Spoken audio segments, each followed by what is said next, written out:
የእስራኤልና የኢራን ግጭት የዓለም ነዳጅ ዋጋ እንዴት ሊጨምር ይችላል?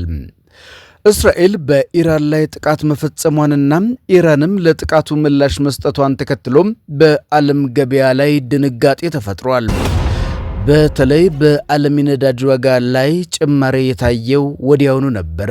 ሆኖም ባለፈው ሳምንት መጨረሻ በሁለቱ ሀገራት መካከል የሚሳኤልና የድሮን ጥቃቶች ከተፈጸሙ በኋላ የድፍድፍ ነዳጅ ዋጋ ቅናሽ አሳይቷል። ቢሆንም የነዳጅ ዘይት ዋጋም ከአንድ ወር በፊት ከነበረው $10 ጨምሯል።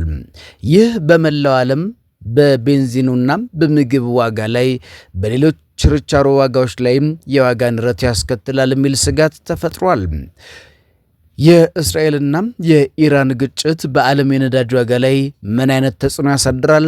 ሰላም ጤና ይስጥልኝ። የተከበራችሁና የተወደዳችሁ ውድ የቻናላችን ቤተሰቦች የዕለቱን አንኳር መረጃ ይዘን ቀርበናል። አብራችሁን ቆዩ።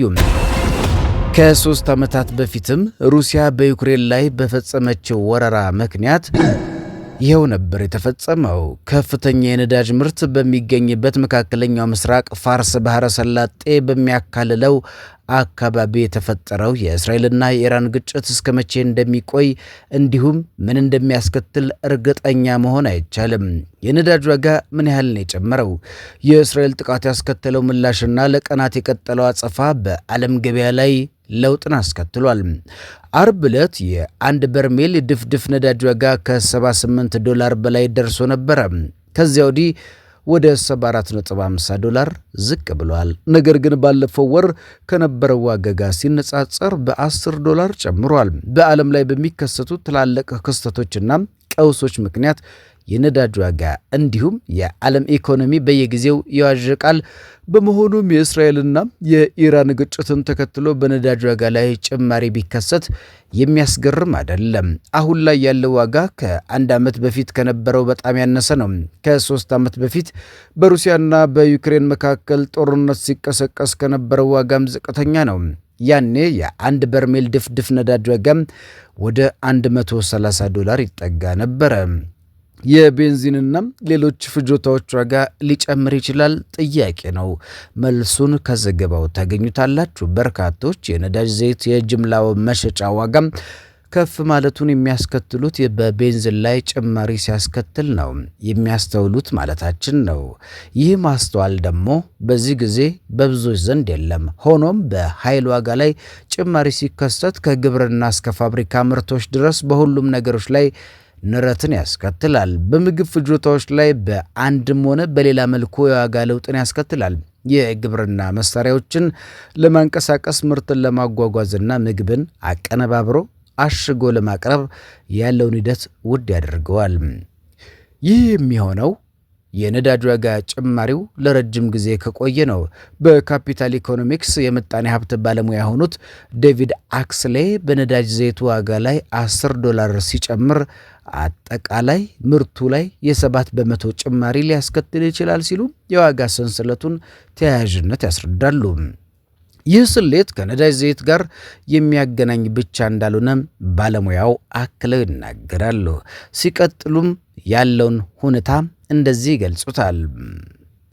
ይህ ስሌት ከነዳጅ ዘይት ጋር የሚገናኝ ብቻ እንዳልሆነ ባለሙያው አስረድተው በዩክሬን ጦርነት መጀመሪያ ላይ በፍጆታዎች ላይ የታየው አስደንጋጭ ጭማሪ በርካቶች እንደሚያስታውሱት የሚገልጹት ኤክስሌ ይህ በአብዛኛው በጋዝ ላይ የታየው ዋጋ መናር ውጤት መሆኑን ያስረዳሉ። በርካቶቻችን ቤቶቻችንን የምናውቀው በጋዝ ነበረ። በመሆኑም በዩናይትድ ኪንግደም የኤሌክትሪክ ዋጋ ከጋዝ ዋጋ መናር ጋር ተያያዥነት እንዳለው ተገልጿል። የጋዝ ዋጋም ካለፈው ሳምንት ወዲህ ወይም ደግሞ ባለፈው ሳምንት ወዲህ ጭማሪ አሳይቷል። ሆኖም ተጽዕኖ ወደ እያንዳንዱ ቤት ሰተት ብሎ የሚገባው ቀስ እያለ እንደሆነም ይህም ዋጋዎችን በመቆጣጠር ረገድ የተቆጣጣሪዎችን ሚና ጨምሮ የገበያው ላይ በሚሳለጥበት መንገድ ይመሰረታል ይላሉ ባለሙያው። የነዳጅ ዘይት ዋጋ ሊያሻቅብ ይችላል? ጥያቄ ነው። ይችላል አይችልም? ከመረጃው ተከታተሉ። ኢነርጂ አስፔክትስ የተባለ የምርምርና አማካሪ ተቋም ውስጥ የጂኦፖለቲካዊ ጉዳዮች ኃላፊ የሆኑት ሪቻርድ ብሮንዝ አሁን ላይ ያለው ሁኔታ በጣም ወሳኝና አሳሳቢ ነው ይላሉ።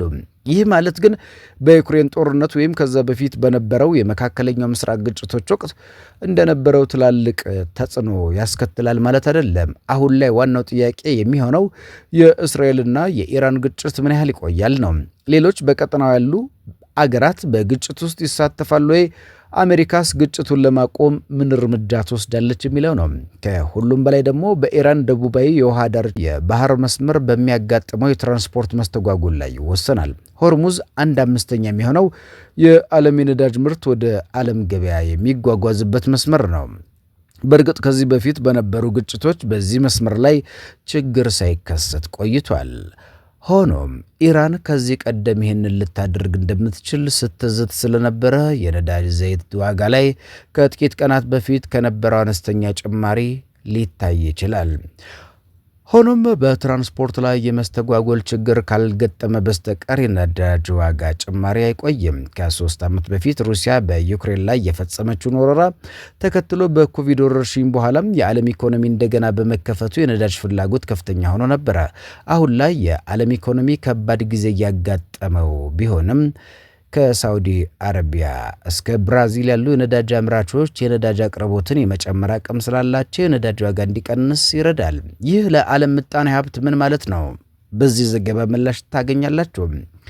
የነዳጅ ዋጋ መጨመር የሚያሳድረው ሰፊ ተጽዕኖ የእስራኤልና ኢራን ግጭት ቀጣይ ሁኔታዎች በእነሱ ላይ የሚመሰረት ይሆናል። ሆኖም የዓለም ምጣኔ ሀብት ላለበት ፈታኝ ሰዓት አስደንጋጭ ሊሆን ይችላል ብለዋል የምጣኔ ሀብት አማካሪው መሐመድ ኤል ኤሪያን እንደገለጹት ከሆነም በዚህ ዘገባ ሀሳባቸው ተካቷል። አማካሪው እንደሚሉት በየትኛውም መልኩ ብትመለከቱት ለአጭር ጊዜ ሆነም ለረጅም ጊዜ የሚያስከትለው ውጤት አሉታዊ ነው። አሁንም በርካታ ጥያቄዎች በሚነሳበት አሜሪካ መር ኢኮኖሚ ስርዓቱ መረጋጋት ላይ ተጽዕኖ አሳድረዋል። እንደ ካፒታል ኢኮኖሚ ስሌት ከሆነ የአንድ በርሜል ድፍድፍ ነዳጅ ዋጋ $100 በላይ ከደረሰ ባደጉ ኢኮኖሚዎች ላይ በመቶ ወይም ደግሞ 1% ግሽበት የሚያስከትል ሲሆን የወለድ ምጣኔ ለመቀነስ ተስፋ ያደረጉ ማዕከላዊ ባንኮች ሕይወትም ፈታኝ ያደርግባቸዋል።